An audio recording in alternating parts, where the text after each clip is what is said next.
their ideal lives through real estate investing and lifestyle design. So welcome, Brian, to the show.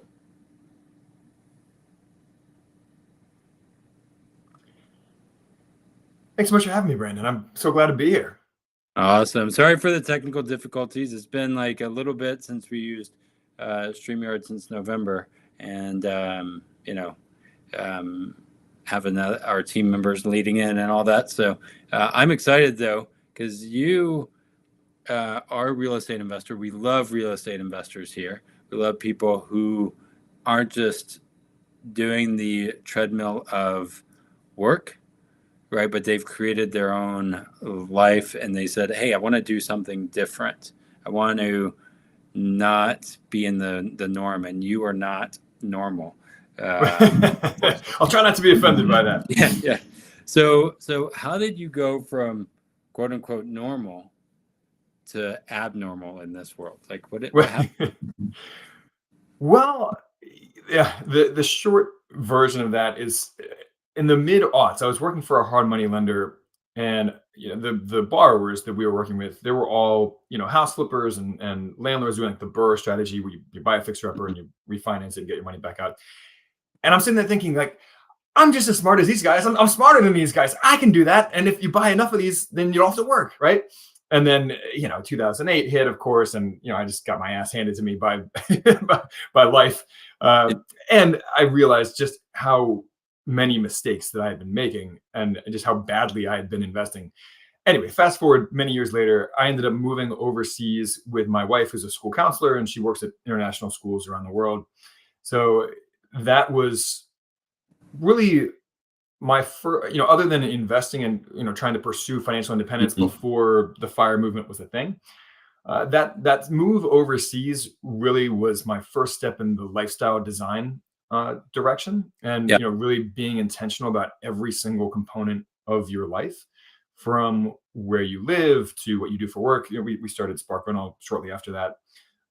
We went down from having 2 cars to having 1 car to having no cars, over the years being overseas.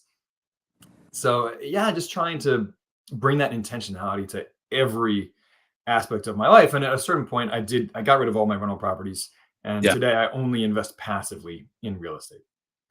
Nice. Well, and what it sounds like you said is you re-asked what is important to me. What is important to our family? What are our values? Was that hard to do the Marie Kondo thing and switch like to what brings me joy, or was that easy for you? A lot of it was hard. Yeah, I mean, it was, the move overseas was difficult, both logistically and personally. Making that switch to, we moved to Abu Dhabi as our first overseas home. We spent 4 years there, and then we moved to Brasilia and spent 4 years there, and then last June we moved to Lima, Peru. So yeah, it was difficult initially, and it was very difficult to start a business from scratch, especially living halfway across the world. So no part of it was super instant or easy, but it's been totally worth it. And it's a process. You don't do all of that overnight. Just moving overseas, it took us a lot of work to set that up. But it is worth it, and you don't have to do it all at once. You can spread ways of doing it more simply. So it's not. I wouldn't want to put anyone off from making drastic changes to their lifestyle if that is what they truly want, if that's the design for their life that they really want. Well, I think that goes into our method we call the STILL method, is set your sights. If you know your goals and what you want to accomplish, the problem is, I was talking to somebody the other day, they're like, well, I need to make this amount of money because of this, and this. I'm like, are you keeping up with the Joneses, or what do you really want? Right. And it was a way big amount of money, but he lives in a high income area, Scottsdale kind of a thing, Scottsdale, Arizona, right? And which is a different lifestyle, and you pay for that, right? And maybe that's sometimes we long for another way, and I think about that from a car perspective. We now have two cars. We started with zero, right, within our marriage, and we went to one, and now we have two. And the reason we have two is because I have a 5-year-old. For my, it's a necessity or need. However, a lot of times people buy two cars right from the beginning because they want it, right, and they don't have the need, right. It's just easy, right. Um, so how did you go from that? Hey, I was making a lot of money in that regard to be able to change that, both in you and your marriage. Yeah. So, well, if you're asking about the cars, that was relatively easy because in America, everyone just assumes that each adult needs a car, right? Yeah. And if you're married, each spouse needs a car. That's not necessarily true, and we should be questioning every single one of these assumptions. Whether they're financial assumptions or cultural assumptions. Yeah. So when my wife Katie and I moved to Abu Dhabi, we were like, well, do we really need two cars? We were living about a half hour from where her school was, so we did need a car. Yeah. So we went and we rented one car. We're like, well, let's just try living with one car and see how it goes. I was telecommuting at the time, and we lived in a somewhat walkable area. There was a co-working space Yeah. in the building right across the street from us. And it was totally fine having just one car. Yeah. It was completely fine. And then when we moved to Brasilia, we were about a 15-minute walk from her school, is where we were living. So we were like, well, do we need a car at all? Maybe we can Yeah. just Uber if we have to go somewhere that's not walkable or bikeable. And it was great. And we have not had a car since. Yeah. Yeah. Again, I think it's like knowing where you're at and knowing your location, or that. I remember when we had our car, we had a car accident, a hit and run overnight. Oh no. Overnight, and our car was gone. Like literally, I woke up like, wait, the car's totaled. This sucks. And so we went from having a car one night to not having a car the next morning. And then what was crazy is I wasn't going to need a car anyway because I got a new job on Monday, and I was going to take the transit. And so I was like, well, I guess we don't need the car anymore. And then we had no car for 10 years. And so not jumping into needing something right away. And then priorities. So now you still do real estate. It's just in a different way, and you might live the dream, the financial independence, financial independence, retire early dream that people talk about, right?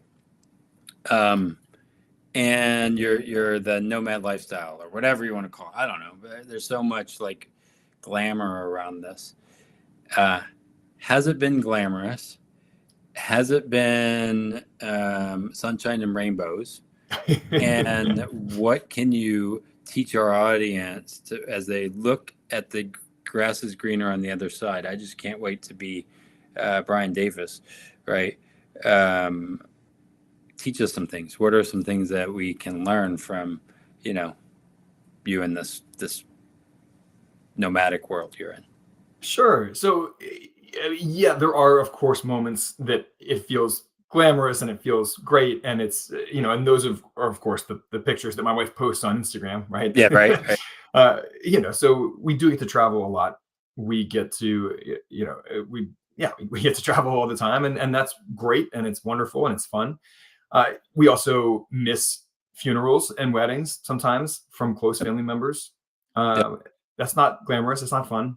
I mean, and that is the reality when you live overseas, and you can't necessarily make the 12-hour or 15-hour journey home for all of those events. Yeah. Your friends have kids and you're not there, and have birthdays and you're not there, and that is part of it. Yeah. So there are always going to be trade-offs. Yeah. And you just have to decide what are the best trade-offs for you. What is your ideal lifestyle, knowing that you're going to have to make some sacrifices no matter what decision you make. There's no there's definitely no one size fits all. And even for you personally, there's still not going to be a perfect solution. Yeah. So yeah, I mean, I don't consider myself financially independent yet. We are certainly pursuing it. But one of the tricks or hacks or different ways of thinking about it that I've discovered over the years is that you don't need to have enough passive income to replace your entire living Yeah. expenses, because that takes decades, right? I mean, even if at least it's going to take 5 to 10 years, and that's if you are really aggressively pursuing Yep. it. Yeah. But here's the thing. So I've interviewed dozens, maybe hundreds of people who have reached financial independence and retired early, and almost to a person, they went back to work. Yep. Because there's only so long you can sit on the beach, sipping pina coladas, right?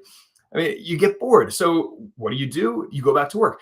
And then inevitably they end up making money when they go back to work. Right. So you don't need to replace 100 grand or 70 grand or whatever it is that you're spending every year with passive income, because that's going to take you a long time to do, right? Yeah. And that's a very, very long-term goal. Most people spend 40 to 45 years doing that, and it's called retirement, right?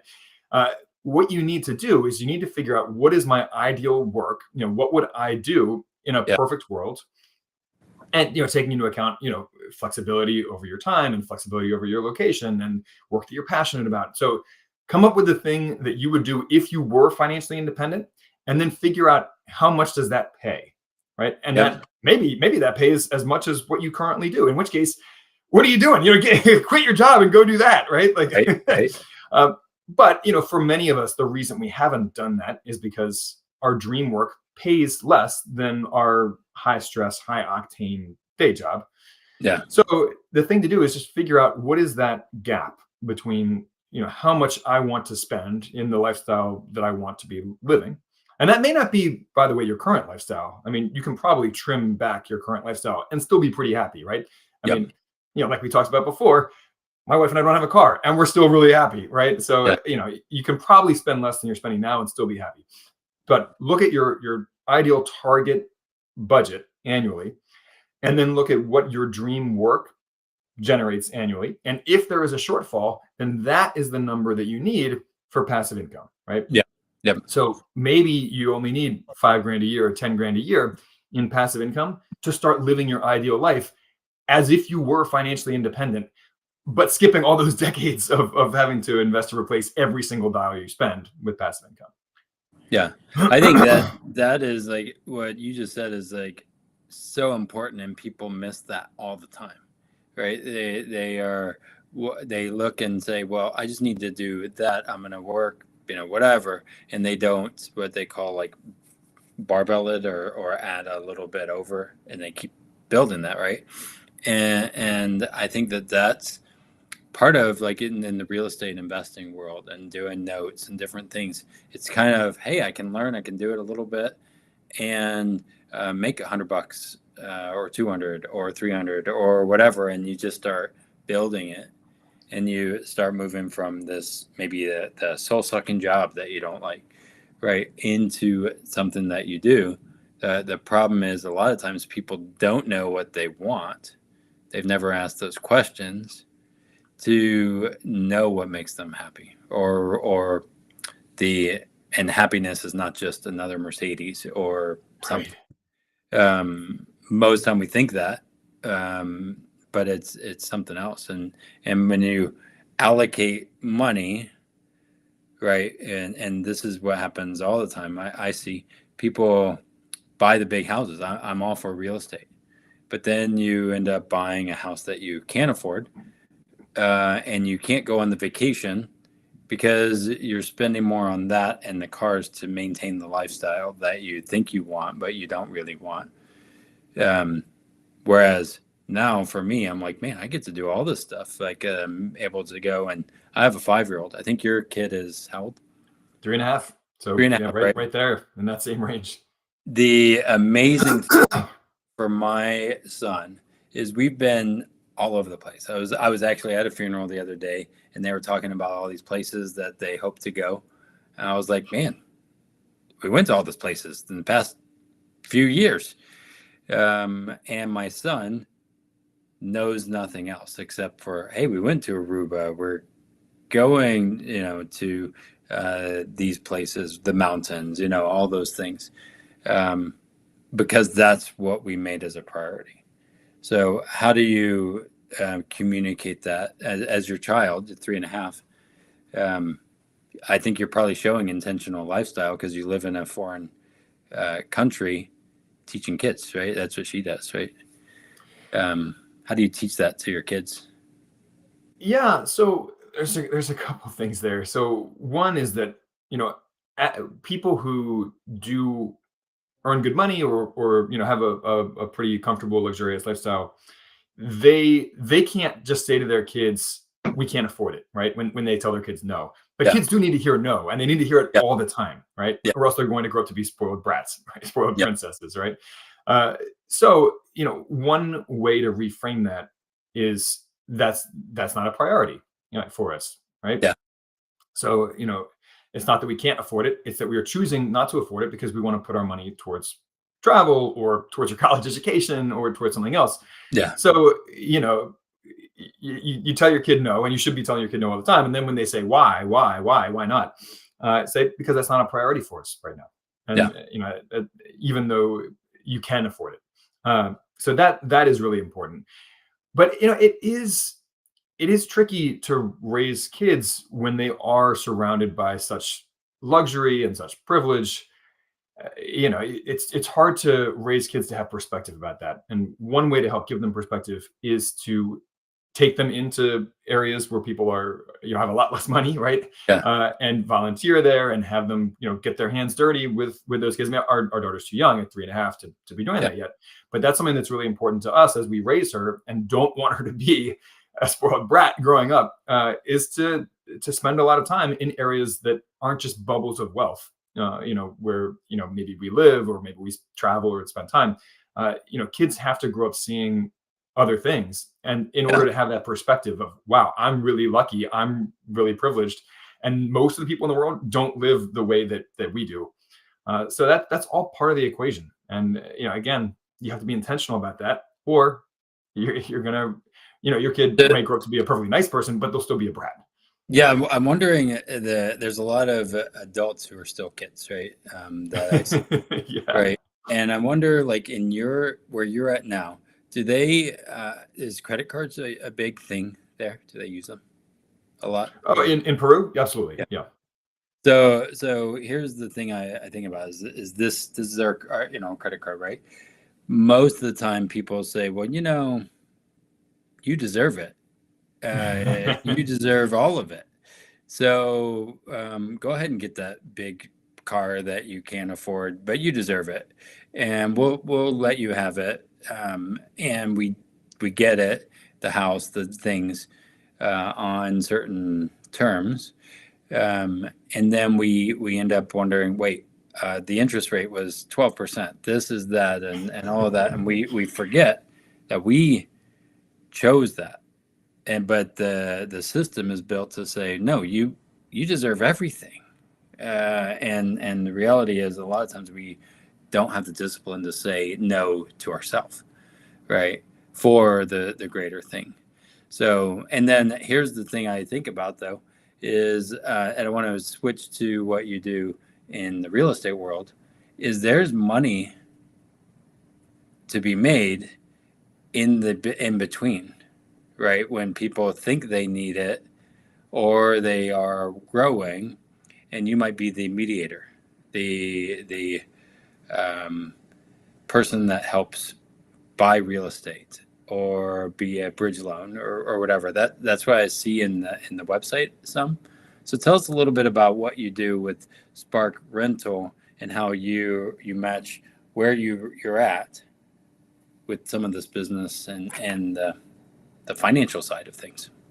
Yeah, absolutely. And before we switch over there, I just want to make one comment about, you talk about teaching kids budgeting and how difficult that is in the age of plastic. I think it's the easiest way to teach kids budgeting is to start them with cold hard physical cash, Yeah. right? Because kids, credit cards, and this is the problem with adults, is that it's too intangible for them, Yep. right? They just swipe, and they don't keep track of what they're actually spending or what's in their account, and that's how they get into trouble. So from the very beginning, train kids initially with cash, and then you can switch as they get older. You can switch them over to plastic, while maintaining that Yeah. very firm grip on the notion of, it's still money and you still need to track it, but you have to be even more careful because you can't actually see it in your hands, what you're spending. So Yeah. anyway, about Spark Rental, what we do. So we initially started as a service for mom and pop landlords and real estate investors who went out and bought properties directly. We still offer a ton of services to those people, from property management software designed for mom and pop landlords to we're not a lender ourselves, but we have a massive comparison set of resources for different lenders, hard money lenders, portfolio lenders, conventional mortgage lenders, even some commercial lenders and line of credit lenders. Hmm. So we have great charts comparing their loan terms, minimum credit scores and, LTVs and, current interest rates and all that stuff. So check that out. Of course, we have a ton of calculators on the website that are all free. So things like rental cash flow calculators, depreciation calculators, fire calculators, house hacking calculators, all that good stuff. We also have a bunch of interactive maps showing, for example, where are housing markets cooling around the country right now? Where Yeah. are home prices dropping? Where are rents dropping? Heat maps showing how quickly each county in the U.S. is appreciating. We have gross rent multiplier maps, comparing purchase prices to rents for an easy way to identify markets that might be more favorable for you as a rental investor, all that good stuff. But beyond those resources for active investors, one of our main focuses is passive investing, because the average person doesn't actually want to go out and start a side hustle of Yeah. becoming a landlord, right? And that is really what it is when you go out and you either flip houses or you buy rental properties. It's a side hustle. It takes a lot of skill. It takes a lot of time. It takes a lot of labor, and just even developing the knowledge and the skill that you need to consistently do it right and Yeah. profitably. That takes a ton of time. So the average person, they just want to diversify their investment portfolio to include real estate. Yeah. They don't want all the baggage that comes with buying properties directly. So for them, we have a couple of different resources. One is comparison charts for real estate crowdfunding platforms. Those are a really easy place to start. You can start with as little as $10 in many cases. So that's an easy starting point that anyone can do.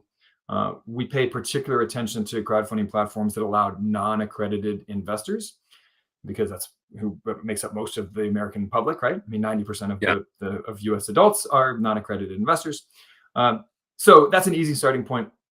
And we compare a bunch of those for you.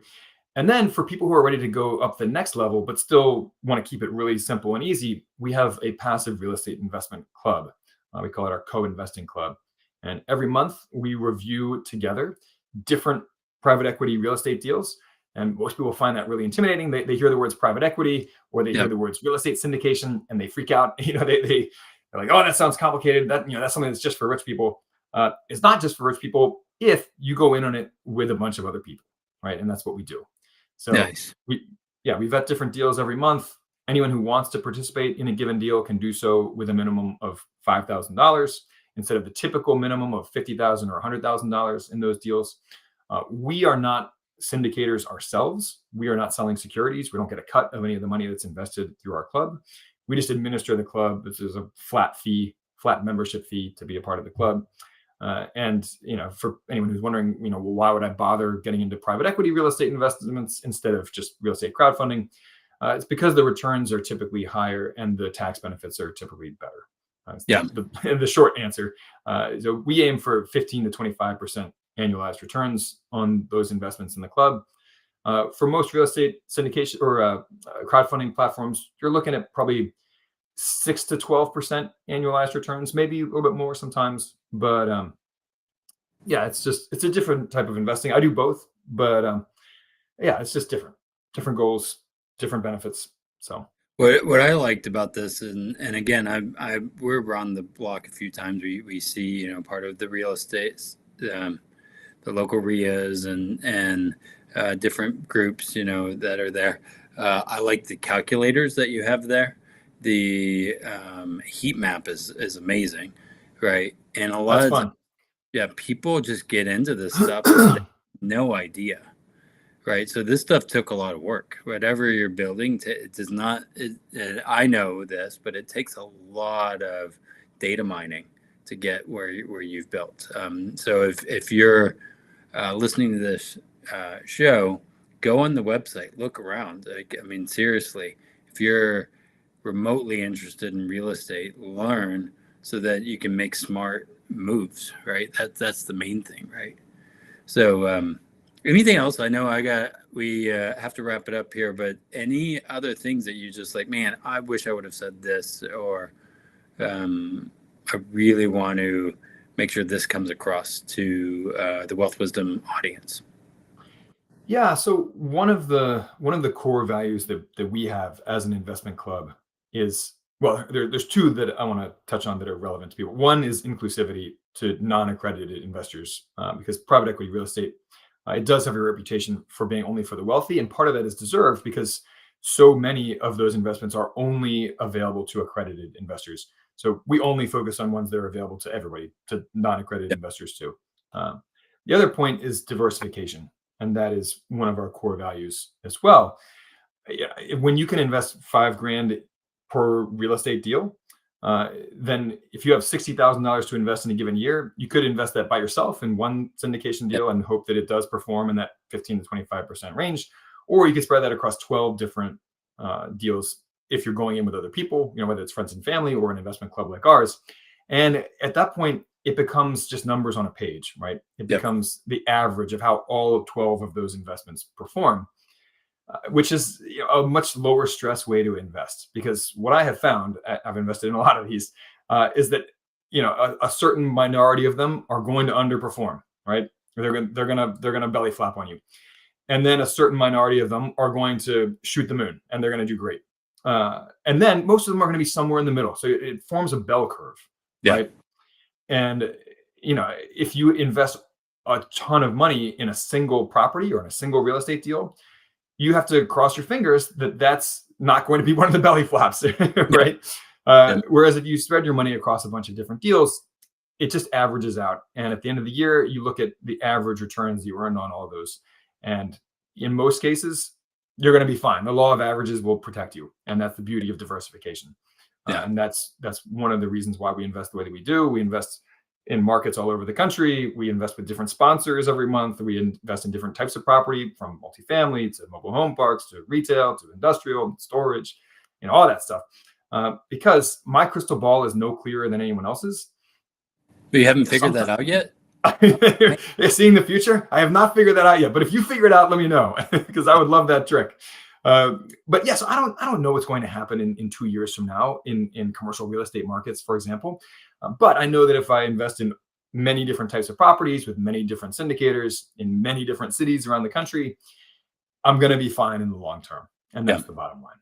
Yeah, and again, we don't know the future.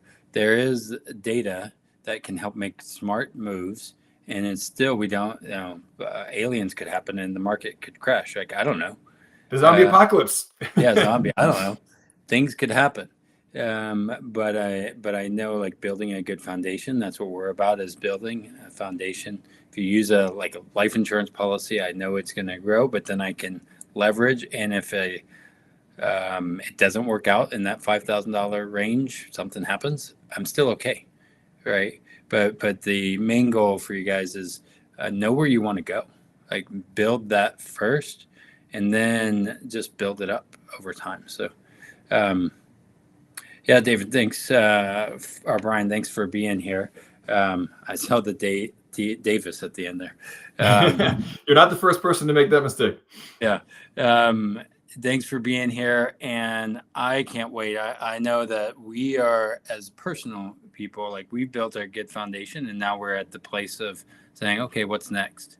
Where are we going to do some of these? And I already sent your site to my wife and saying, hey, look at these calculators. She loves calculators. She's a CFP. So, Oh, okay. So having those things are really, really helpful. But as you're going through that, reach out, to people like us and Brian, and build a good foundation, have the team and the resources. And this is an amazing resource. So take it and run, guys. Well, Brandon, thank you so much for having me on. And for anyone who wants to connect with me, just shoot me an email, brian@sparkrental.com. Or, of course, you can check out our website, sparkrental.com. You can find us on all the major social media platforms. Don't be a stranger. I'm here.